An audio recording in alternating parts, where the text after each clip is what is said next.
you.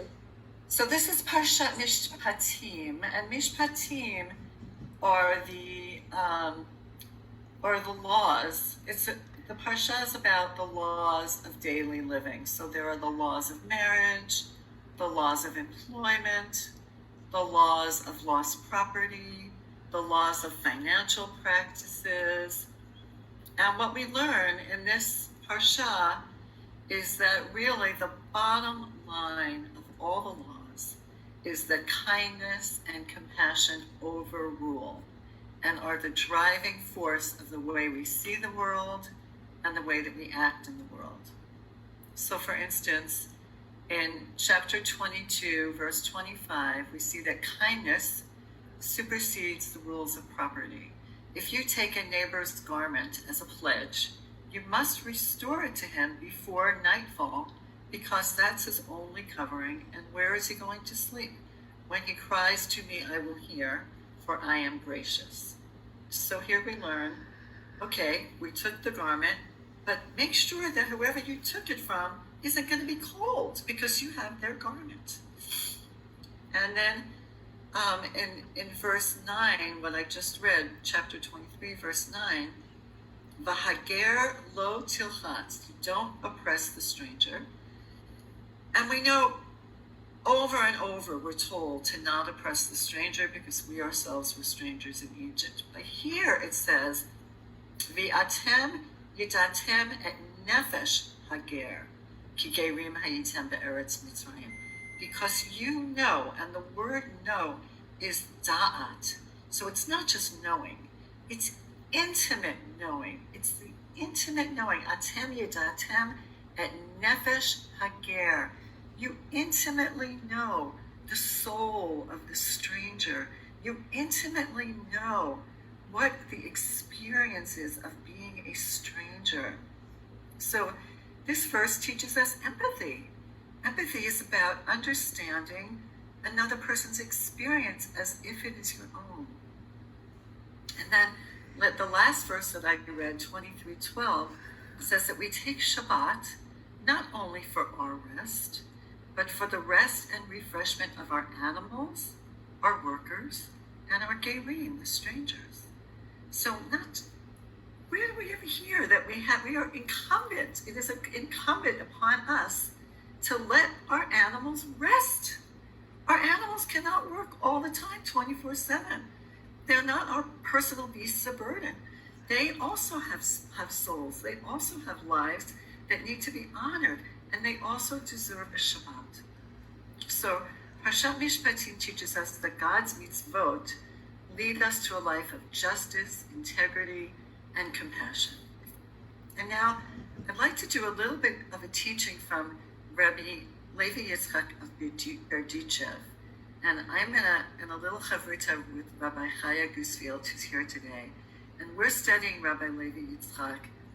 And he was an 18th century rabbi who was known for his kindness, his compassion, and for going up into the heavens and arguing with God on behalf of the Jewish people. And so I'm going to start with the nigun. And nigun is a wordless melody. And this is the nigun of the Berdichev Rebbe. And it invokes, I think, it invokes his spirit, his kavana. Yai dai dai dai, yai dai la dai dai, yai dai dai dai dai, yai dai dai dai, yai dai dai dai, yai dai dai dai dai. Yai dai dai dai dai, yai dai dai dai dai dai, yai dai dai dai dai, yai dai dai dai dai dai, yai dai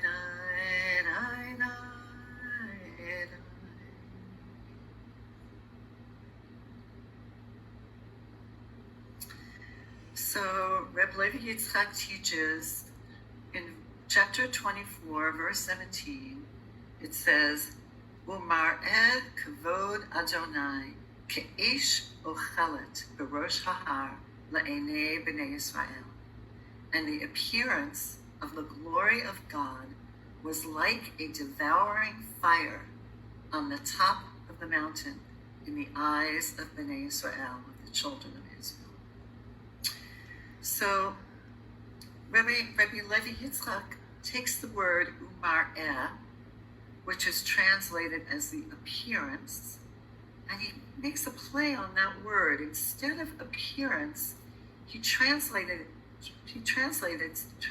it as mirror. So even in colloquial Hebrew today, the word for a mirror is a mar'eh.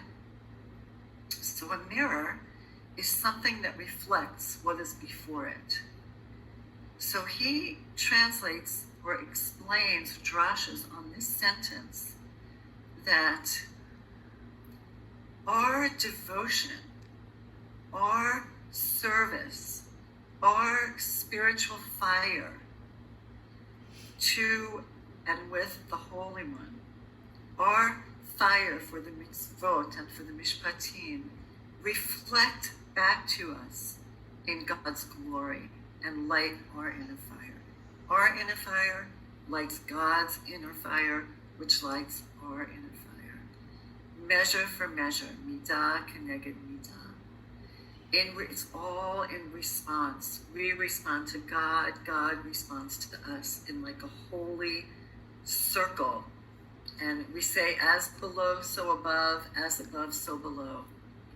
And we can sense how our deep devotions are reflected back to us in the quality of our spiritual experience, where we feel nourished by the warmth of our inner flame and by the flame of the Holy One.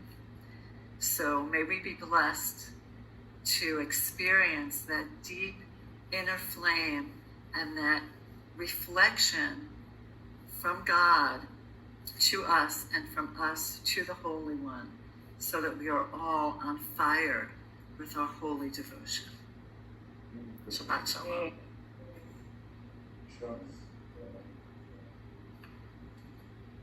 Thank you so much. Oh, that's a lot.